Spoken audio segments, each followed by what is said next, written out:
All right. So Kristy, tell us about Onus IV Therapy. How did you guys begin? So we came up with the concept in the summer of 2014. I heard about this happening, IV therapy happening in the coastal areas like Miami and New York and even Las Vegas, more for hangovers, right? It was kind of seen as a party cure. And as Coloradans, I just kind of twisted it and thought, wouldn't this be great for athletics and recovery and so many other applications?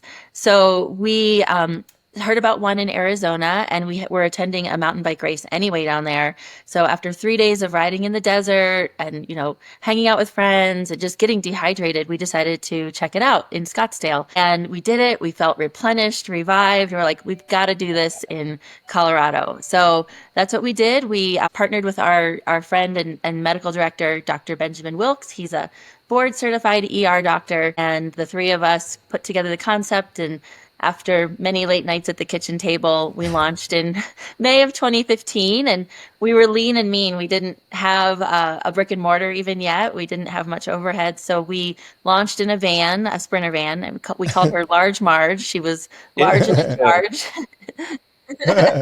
And so we would go to events like, Ironman and Leadville 100 and 5Ks and yoga festivals, and got the word out there, and launched our first brick and mortar at Denver Sports Recovery in fall of 2015. Wow. All right. Kristy, what were you doing before this? So I was in medical sales, and Chaz was working at a marketing and advertising agency. Okay. All right. So now did I understand so you're the co-founder. So, Kristy, when you came in, I guess Dr. Benjamin is the other considered co-founder, and Chaz, you came in. So did all three of you come in at the same time to launch this? Yeah, we did. Yeah. And so Chaz, Chief Marketing Officer, is a brand new concept. What was that like for you trying to get this thing off the ground? I mean, I saw the opportunity immediately because you have a lot of services, but not a lot of brands. And that's still kind of the case today. And so for a marketing guy, it's just an exciting place to be in because we continue to get to build, basically the standard as we see it, which is always fun from any marketing standpoint. Yeah. Yeah. Who came up with the name Onus? And what made it so significant? We spent a lot of time with a couple different names, and I was out on a run one day, and the name came to me because it fit our parameters.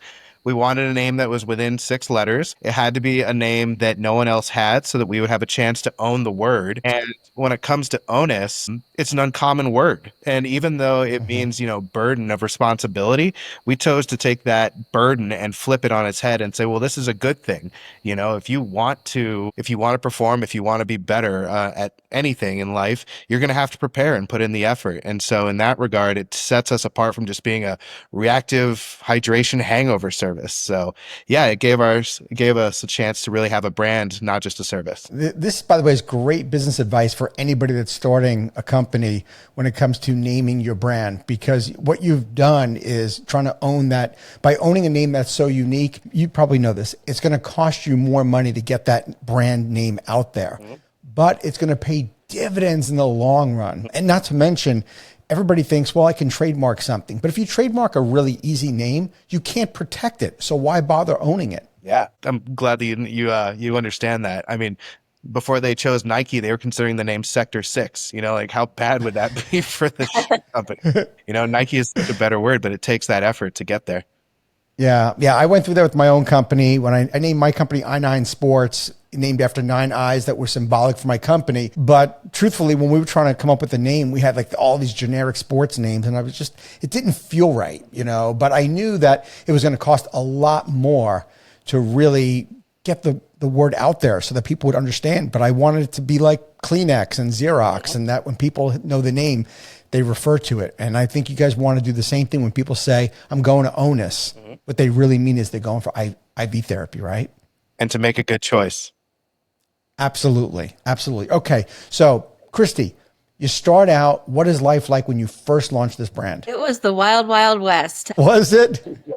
I mean, we were brand new industry, brand new business. We'd go to these events and people would look at us like we had 3 eyeballs, like, wait, You can do this outside of an emergency room? Yeah. Yes, you can. And there's many. And it's 2015, so yeah, I can see people thinking that back then. Yeah, 2015, it was a really different world. People thought of this as a medical thing. They didn't understand the proactive side of it.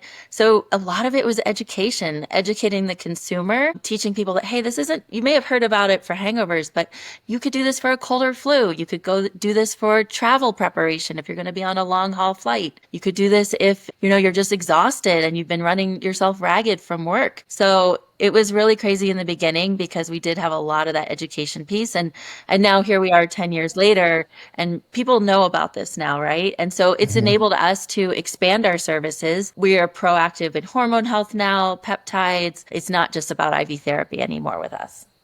Brilliant, brilliant. And Chaz, I could only imagine you had quite the challenge to pull off because people didn't, like Kristy said, people didn't understand what this was and thought, you can't get this done from a Sprinter van just showing up, right? So from a marketing perspective, how did you overcome that challenge of getting that brand messaging across? I mean, it became very apparent really quickly which marketing terms we were using that resonated the best. Like when people found out that we are, there isn't any regulation, but we follow ER protocols and we hire ER nurses. People immediately got, okay, so these are licensed, credible people that are doing the service. I think just being creative with how you talk to people, because there are so many different angles that people would come into the IV world that there really wasn't just one customer type. It's kind of like, it is, not to use Nike again, but it is kind of like shoes. There is an IV bag or a hormone treatment that fits literally everybody. So it's just being the one there that can listen and hopefully provide them with what they're looking for. So, and in the very beginning, back in 2015, were you guys seeing more of those hangover clients, or were you seeing people for all different modes of recovery? Definitely was a bit of everything. Being at DSR really opened up our audience type because Denver Sports Recovery is like an athletic recovery facility that the pros would have, but you can go there. It's almost like an ad for them now. But basically, the people were already used to proactive ways of recovery, and we fit in right there because we are that. We are a proactive agent of wellness. So it actually was about a third of our audience was hangovers, which was nice.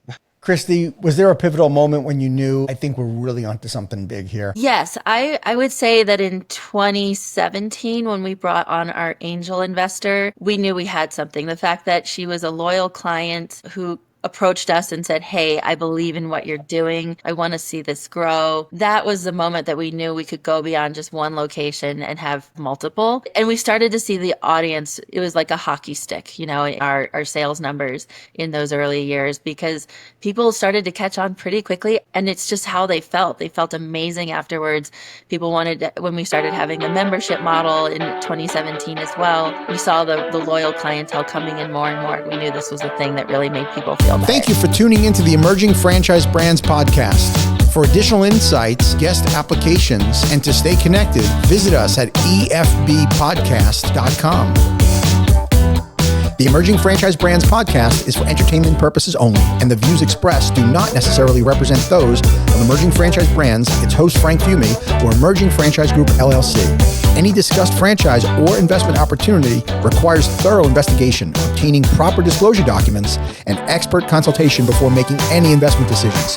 The podcast and its host do not offer professional advice or endorsements, and they hold no responsibility for actions, representations, accuracy, or consequential damages related to the podcast content.